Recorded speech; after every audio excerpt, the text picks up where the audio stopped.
Staying home means staying safe, but for LA families, the crisis is growing. From meals to supplies to computers, LA students and their families need our help.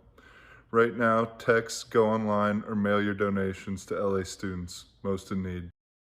You heard him. We're continuing our LA Students Most in Need fundraiser for LAUSD students hit hard by these tough times. And someone who never fails to give back to the community is the host of the amazing race and of a show he created himself called Tough as Nails. We all need to be tough as nails right now, both on CBS. Our friend Phil Keoghan joining us this morning. Phil, how are you doing?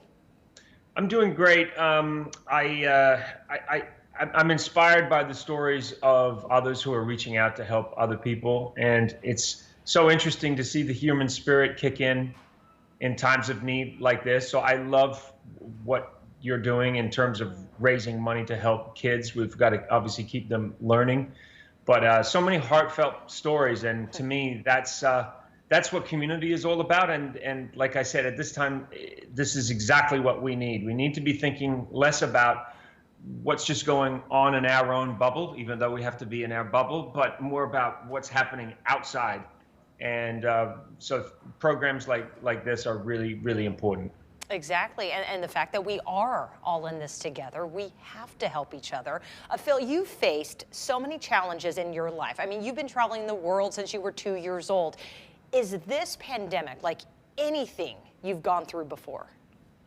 No, this is, I don't think in human history. I mean, if you just think of the numbers, sheer numbers, and the number of people that are affected by this, even world wars, there were remote places in the world where people were unaffected during major world wars that were going on. But with something like this, and we've never had so many people on the planet, the idea that this thing we can't see is affecting so many of us is really, I guess it just goes to show you how vulnerable we all really are, and just how much we need each other. Because the reality is that without all of us pulling together, and without all those essential workers going out every day to keep this country running, things just would not work. Not just for, I mean, we need those people in order to have our lives. And I think sometimes we all become very insular, and we think that we're just operating in our own, again, our own little bubble, our own little world.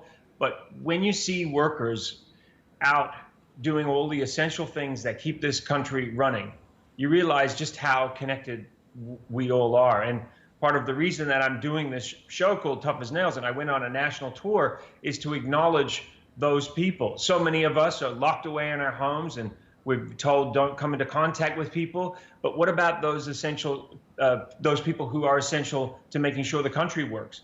They don't have that choice. They're out there. They're in hospitals. They're out there. They're making sure that that infrastructure that we rely on stays in place, and that we can still maintain some semblance of what life was like before this virus just literally invaded our space. Absolutely. I mean, we could not do this without those frontline workers. Yeah. And we are so grateful for them. I mean, we as a country, as a world, I think we're very unprepared for something like this. Yeah, when it hits you, it just, again, just makes you realize how vulnerable we all are. We get this inflated sense of our importance in the world, and then something like this happens, and then the things that really matter we come to realize what really matters in our life, our family, the people that we care about. My parents live in New Zealand, and it's a little, challenging to know that they're so far away and that I can't go to see them now. I mean, it's just not an option. I always think of, I look out across the Pacific Ocean and I think, oh, my parents are down there in New Zealand. And I talked to them the other day, and they were telling me this wonderful story that because they're over 70, they're not allowed to go out of the house. And so they called the supermarket to get some groceries, and they got on the phone with this gentleman, and he was very nice, and he took their order, and he said, I'll bring it over. And so, about half an hour later, this man arrives at the door, and it was actually the owner of an enormous supermarket. And he personally just, is out there delivering groceries to my parents. So I think it speaks to this whole idea that we have to be thinking about what we can do for other people. And, having raised money for MS, or, I've always thought that it's important to reach out and try to do something for others. There's a chapter in my book which is called Aim for the Heart. Like, think of what is it that I could do that will have some impact on somebody else's life who maybe needs something. And it's so rewarding when you do. So that's what I would ask of people here, particularly in the LA area, in my community right now. It's just so important that there's some normality for kids to still be learning and to feel like there's something that they can zero in on and focus. And you know, kids can't learn unless they're eating. And if there's anything that people can do to help make sure that their stomachs are full so that they can focus on learning, then it's important. They're the future. They are going to be inheriting whatever world we've created for them. And so let's all pull together now and see what we can do to help. Exactly, they're our future. We need this.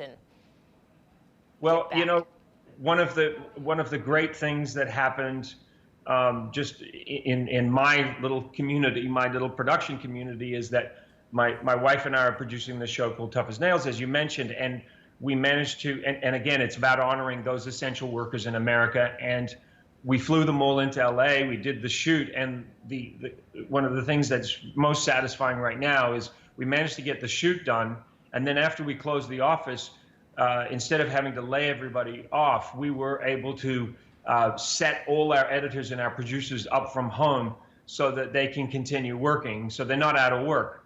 And that was, you know, it was very satisfying to know that those people could continue to pay their mortgages and continue to work, and they're able to do it from home. It's a little challenging because they got kids and they got, you know, got things going on, but I love the human spirit. I love that all of us, we always find a way. Like, we find a way to survive, and all these inspirational stories and all this creativity that's coming out at this time.